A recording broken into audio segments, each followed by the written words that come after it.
हा भालचंद्रच असावा, कारण हा भालचंद्र नसेल तर मग वाडा, शास्त्री या सगळ्या गोष्टींचा याच्याशी काय संबंध? हा शास्त्र्यांना ओळखतो, आता त्याची मला मदत होईल की त्रास?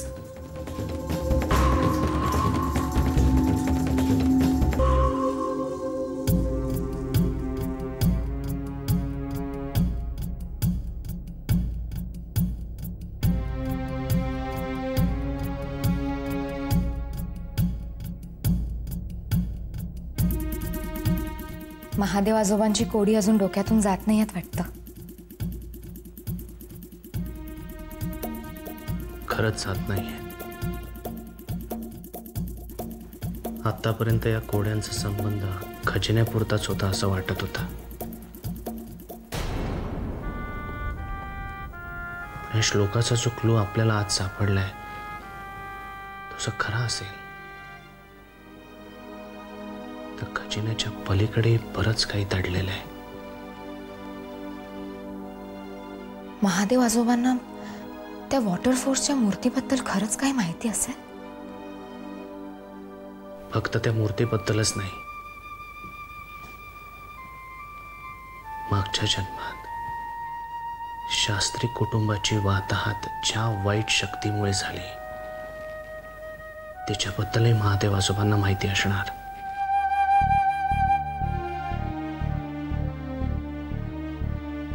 शुभ्रा, कोण असेल मागच्या जन्मात आपल्या कुटुंबाच्या मुळावर उठलेला? तोच असेल घरचा भेदी. म्हणजे भालचंद्र? हो, आपल्या कुटुंबातल्या कलहांना त्याच्यामुळेच सुरुवात झाली. तिजोरीच्या चाव्या भागीरथी आजींकडे दिल्यानंतर सुद्धा घरातले दागिने घराबाहेर जातच राहिले.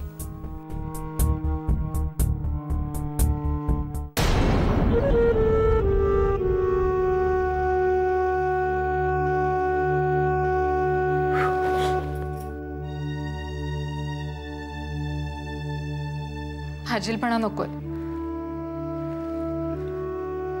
काय झालं वासंती? सोन्यासारख्या चेहऱ्यावरची झळाळी अशी उतरली आहे का? पितळ उघडं पडावं तशी. तुम्हाला कसं कळलं?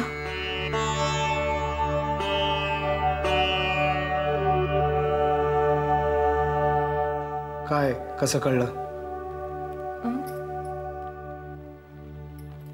नाही, काही नाही.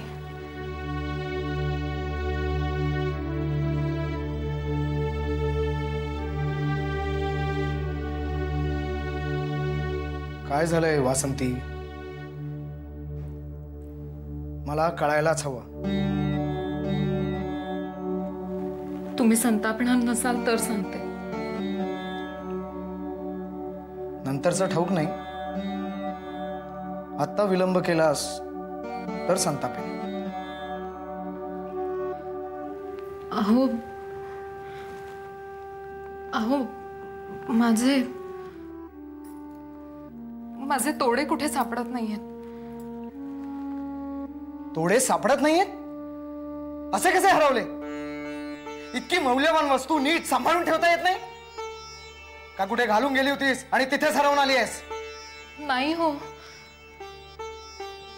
मला मला थोडा विचार करू देत. आता विचारच करावा लागणार आहे. ही गोष्ट अण्णांना कळली ना मग काय करायचं याचा विचार कर आता.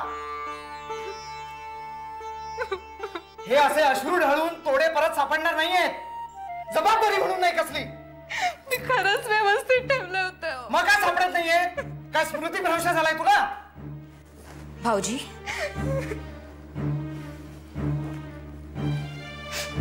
अहो काय झालंय? अगदी दिवाणखान्यापर्यंत आवाज येतोय. सांगा. वहिनी, वहिनी माझे तोडे कुठे सापडत नाहीये. तो अगं हरवले म्हणून सांग ना सरळ.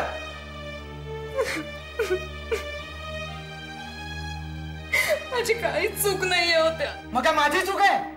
मी घालून हिंडत होतो तुझे तोडे. चूक नाही म्हणे. बरोबर आहे तिचं.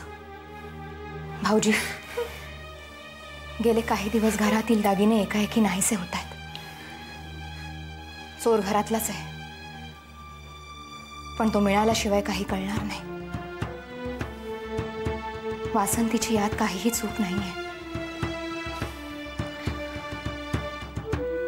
वहिनी, चूक हिची नसेल कदाचित, पण ही गोष्ट अण्णांना कळली तर भोगावी मलाही लागणार आहे. भागीरथी वंसांना विचारलंस का? त्यांनी उचलून ठेवली असतील. नाही विचारलं. का नाही विचारलंस अजून? मला भीती वाटली हो. मी बोलवते त्यांना, आपण विचारूया. रडणं थांबव बघू आधी.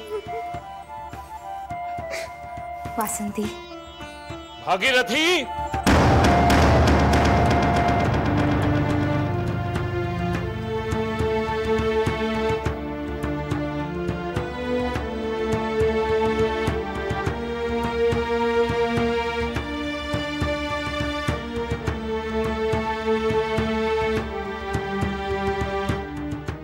बोला.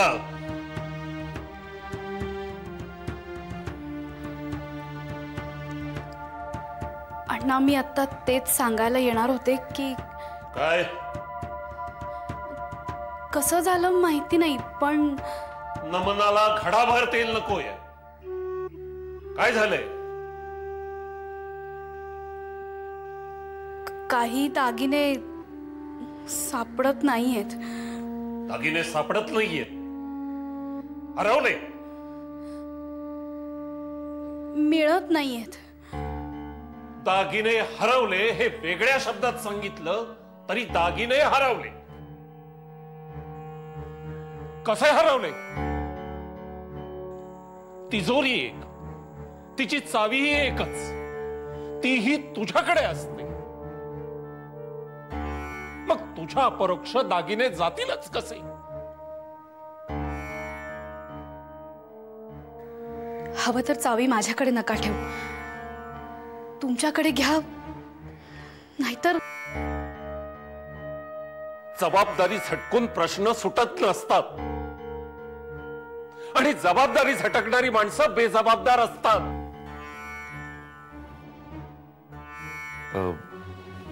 मी काय म्हणतो तो पंत, म्हणजे हल्लीच दागिने मोजले होते तेव्हा सगळे व्यवस्थित होते.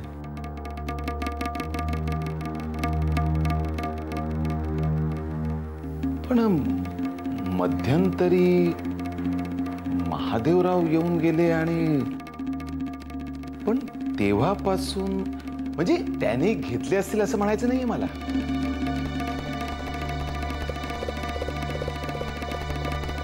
पण समजा घ्यावे लागले असतील तर विचारू ना त्यांना आपण, त्यात काय एवढं. कदाचित धंद्यात गुंतवली असतील किंवा मग कर्जही झालं असेल त्यांना, किंवा अक्कल गहाण टाकून दागिनेही गहाण टाकले असतील. पण कोणालाही न विचारता असं कसं काय करू शकतो तो? का नाही करू शकणार पंत? अहो, काही झालं तरी ते मालक आहे. छोटे असले म्हणून काय झालं, पण मालकच आहेत ना. दमडी कमवायची अक्कल नाही आणि मालकी हक्क गाजवायला निघालेत. अण्णा, खरं काय खोटं काय याची पडताळणी न करताच भालचंद्रराव बिनबुडाचे आरोप करतायत. मी हे कदापि सहन करणार नाही. सदाशिव, मला वाटतं या बाबतीत तुझं मौन गरजेचं आहे. कुठलाही पुरावा नसताना माझ्या दादावर आरोप होत आहेत आणि मी मूग गिळून गप्पा बसू? सदाशिव, तुम्ही आत व्हा. नाही अण्णा, मी आज जाणार नाही. माझ्या दादावर सदाशिव,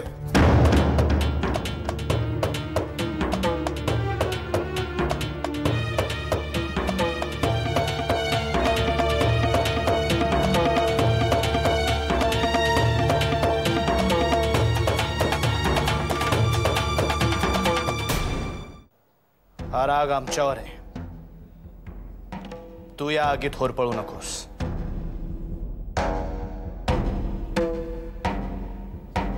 जात आम्ही आलो आहोत ना.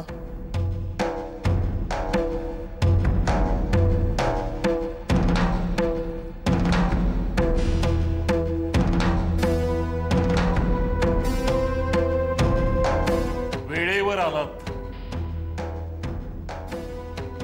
आलोच नसतो, पण ही वेळ टळली असती तर आमच्या बहिणीला मोठी किंमत मोजावी लागली असती. म्हणून आलो. राम सोपान्या,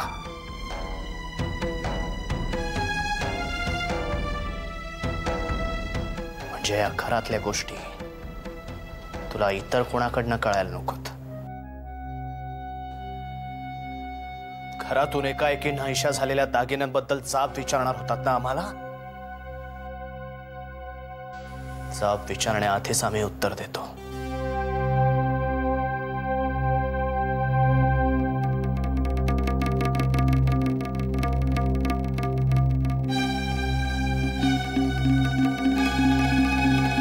हे घराबाहेर गेलेले दागिने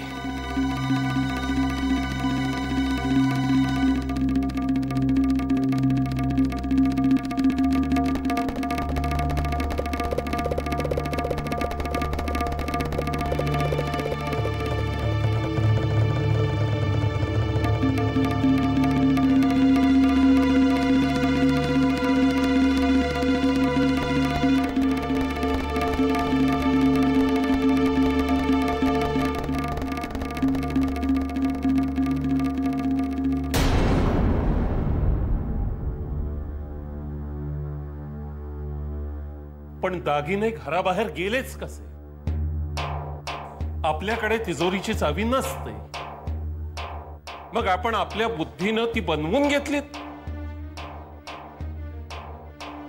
अशी नीच कृत्य करणं शास्त्र्यांच्या रक्ताला शोभत नाही. आम्ही हे दागिने बाहेर नेले नाहीत. ते पालघरच्या सावकाराकडे होते. ते आम्ही सोडवून आणले. पण मी काय म्हणतो, पालघरला दागिने गेलेच कसे? म्हणजे घरातल्यांपैकी फिरतीवर असणारे आपणच आहात महादेवराव. आम्ही तर काय घरीच असतो. पण आम्ही आपलं नाव कुठे घेतलं?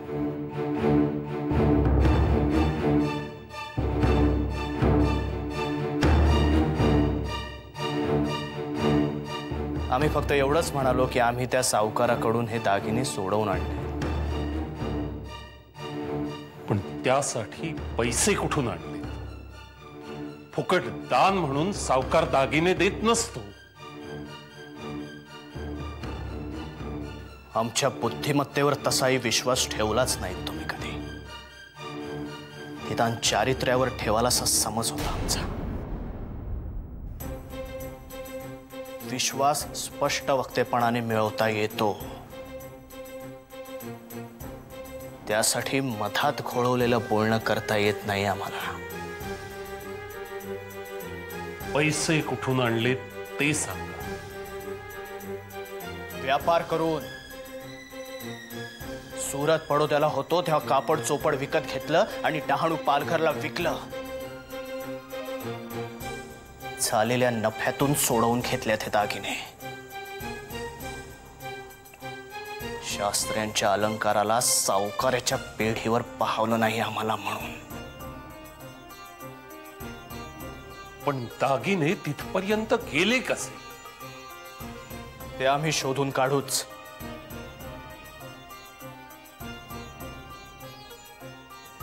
फारसं कठीण नाहीये ते. बुद्धी बरोबर बळ वापरा, सगळं समोर येतं. दागिन्यांना पाय नसतात पालघर पर्यंत जायला.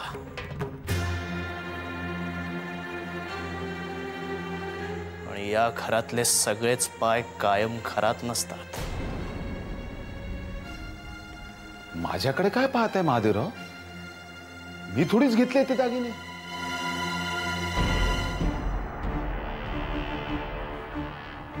आता तसं बघायला गेलं तर पार्वती बहिणींच्या गळ्यातली माळ हरवली होती.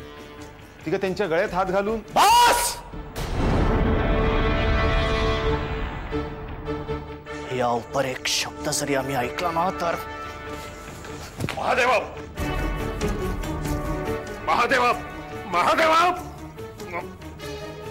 कुणाशी कसं वागावं याचे काही संस्कार असतात. संस्काराची भाषा बोलत असाल तर या शास्त्र्यांच्या घरात काही जणांसाठी संस्कार वर्ग सुरू करावे लागतील.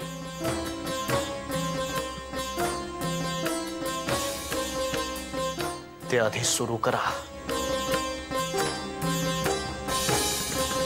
ज्या घरात राहून आरोप करणाऱ्यांना जास्त गरज आहे त्याची.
काय म्हणते, एवढा क्रोध बरा नव्हे.